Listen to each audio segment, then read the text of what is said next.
هر سال میلیون ها نفر بر اثر مصرف دخانیات جون خودشون رو از دست میدن و بیماری های قلبی و ریوی، تنفسی و سرطان هم دامنگیر مصرف کنندگان دخانیات میشه.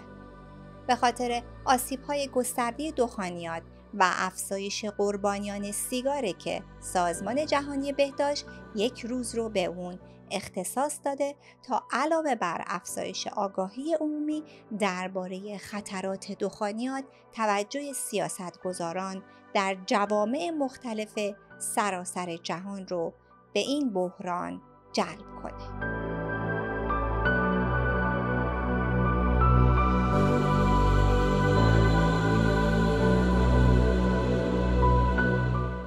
درود بر شما، پاکسیما مجوزی هستم و در این قسمت از روزها درباره موضوعی صحبت می‌کنیم که با سلامتی بسیاری از ما گره خورده.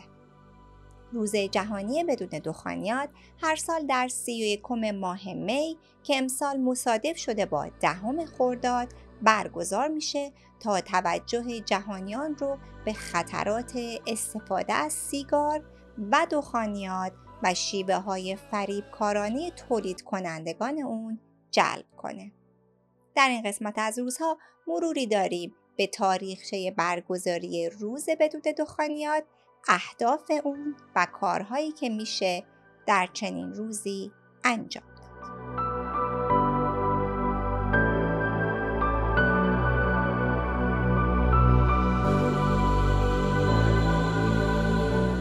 روز جهانی بدون دخانیات تنها یک نامگذاری نمادین نیست، بلکه واکنشی جدی به یک بحران جهانیه.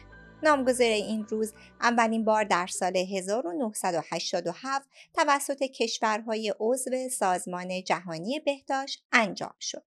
در اون زمان مجمع جهانی بهداشت با تصویب قطعنامه‌ای پیشنهاد داد که 7 آوریل 1988 به عنوان روز جهانی بدون سیگار تعیین بشه. اما در نهایت کشورهای عضو این سازمان 31 ماه می رو به عنوان روز جهانی بدون دخانیات به تصویب رسوندن. در دهه 80 میلادی شواهد علمی به وضوح نشون میداد که دخانیات یکی از عوامل اصلی مرگ‌های قابل پیشگیریه. آمارها سالانه از میلیون‌ها نفر به دلیل مصرف دخانیات خبر میدادند و صنایع دخانیات در آن زمان با فشارهای حقوقی و کاهش فروش در غرب تمرکزشون رو به کشورهای در حال توسعه معطوف کرده بودند، جایی که با تبلیغات تهاجمی و بدون محدودیت به دنبال جذب مصرف کنندگان جدید بودند. اینطوری شد که سازمان جهانی بهداشت تصمیم گرفت تا با برگزاری این روز همبستگی جهانی برای مبارزه با دخانیات رو شکل بده و فضا رو برای وضع قوانین جهانی و محدود کننده علیه صنعت دخانیات فراهم کنه. اصطلاح روز بدون دخانیات به صورت نمادین مردم رو تشویق میکنه که حتی برای یک روز مصرف دخانیات رو کنار بگذارن، چون همین یک روز میتونه نقطه شروعی برای ترک همیشگی باشه. هدف از برگزاری این روز آگاه سازی عمومی، حمایت از حق مردم برای زندگی سالم و محافظت از نسل‌های آینده در برابر تأثیرات مرگبار دخانیات و نیکوتینه.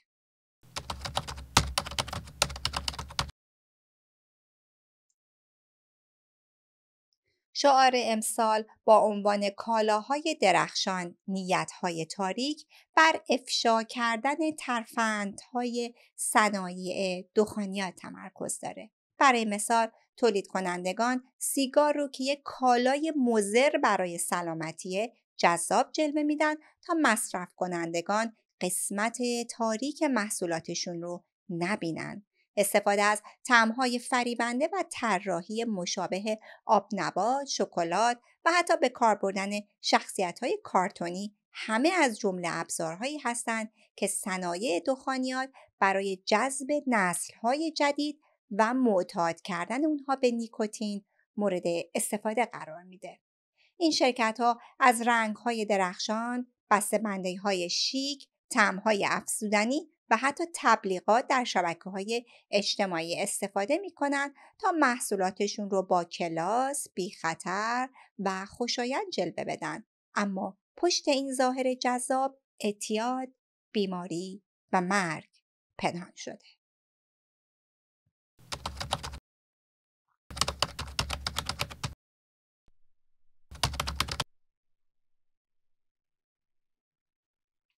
امسال سازمان جهانی بهداشت 3 هدف کلیدی رو در روز جهانی بدون دخانیات دنبال میکنه.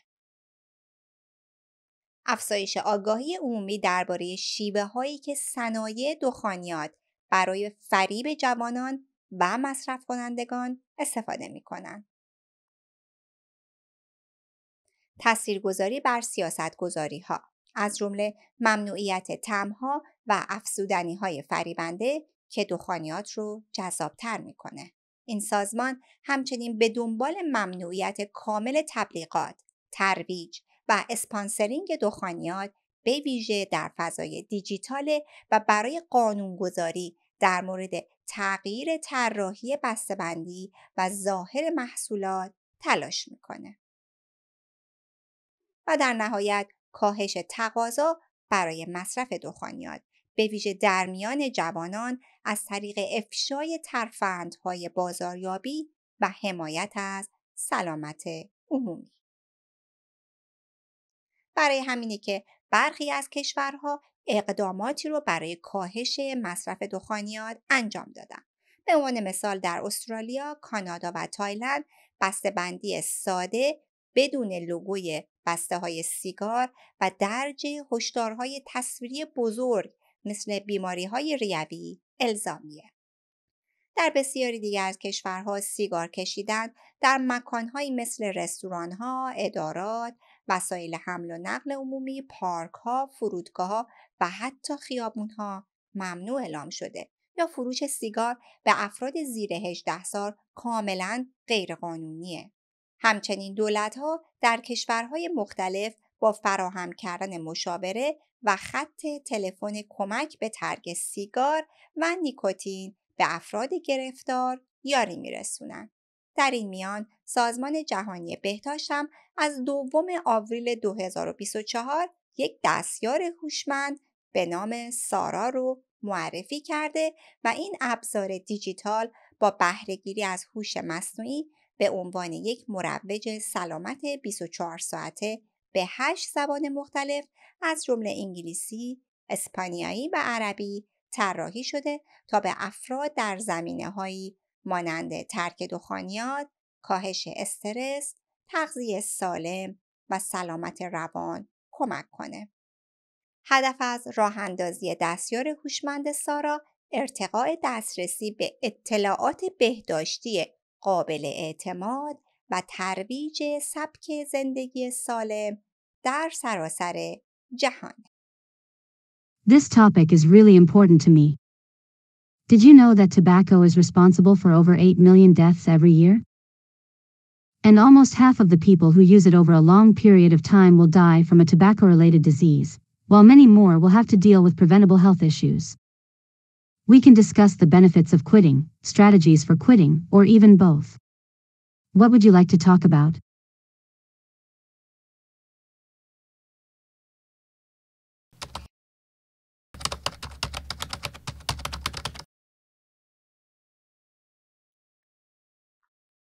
بنابر آمارهای سازمان جهانی بهداشت تا نوامبر 2023 مصرف دخانیات سالانه بیش از 8 میلیون نفر در سراسر جهان رو به کام مرگ میکشونه.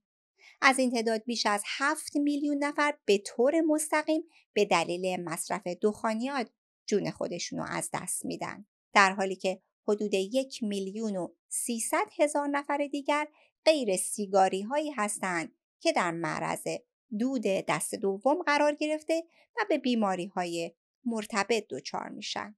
این آمارها نشون دهنده تأثیر گسترده و مرگبار دخانیات بر سلامت جهانیه، به ویژه در کشورهایی با درآمد پایین و متوسط که حدود 80% از جمعیت 1,300,000,000 نفری مصرف کننده دخانیات جهان در اونها زندگی میکنند.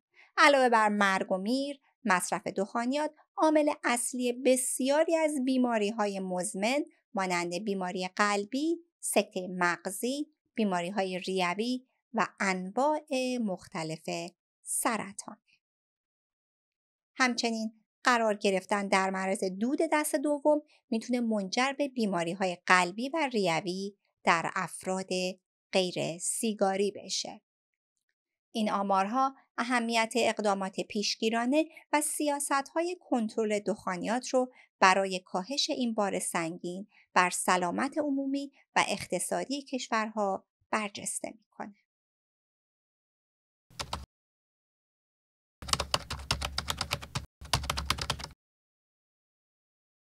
در ایران مصرف دخانیات به ویژه در میان مردان و جوانان نگران کننده است.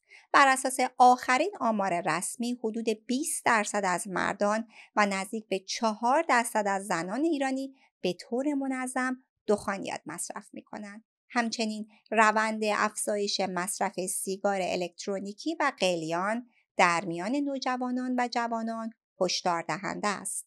بنابر آمارهای رسمی در ایران میزان مصرف دخانیات در فاصله سالهای 1395 تا 1400 در میان مردان 3% و در میان زنان 11% افزایش پیدا کرده و همچنین مصرف قلیان در این مدت حدود 54% افزایش داشته. دبیرخانه ستاد کشوری کنترل دخانیات وزارت بهداشت نیز به تازگی اعلام کرده که سالانه حدود 50,000 نفر در ایران به دلیل مصرف دخانیات جان خودشون رو از دست میدن. ایران از امضا کنندگان کنوانسیون چارچوب جهانی در مورد کنترل دخانیات سازمان جهانی بهداشته و برخی اقدامات مانند هشدارهای تصویری روی بسته‌ها و ممنوعیت تبلیغات دخانیات انجام شده، اما در بخش‌هایی چون نظارت مؤثر و ممانعت از فروش سیگار به افراد زیر 18 سال، اعمال مالیات بالا بر دخانیات و ممنوعیت کامل تبلیغات دیجیتال سیگار و دخانیات با استانداردهای جهانی فاصله بسیاری داره. همچنین قیمت پایین سیگار و محصولات دخانی در ایران نسبت به قیمت متوسط جهانی در عمل یکی از موانع اصلی کاهش تقاضای دخانیاته. به همین دلیل برای رسیدن به اهداف سلامت جهانی، تقویت سیاست‌گذاری‌ها و فرهنگ‌سازی عمومی درباره دخانیات در کشور ضروریه.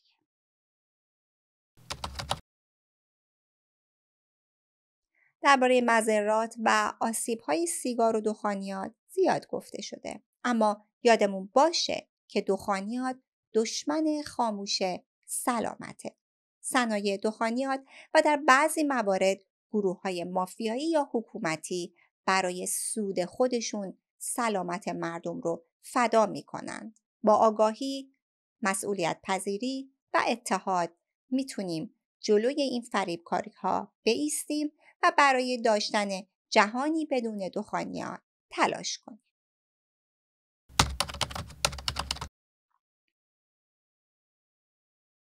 مثل همیشه برخی از روزهای هفته پیش رو با هم مرور میکنیم.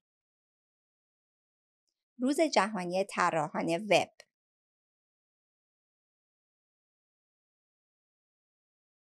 روز جهانی آگاهی از آزار خودشیفتگی، روز جهانی آبسنگ، روز جهانی شیر،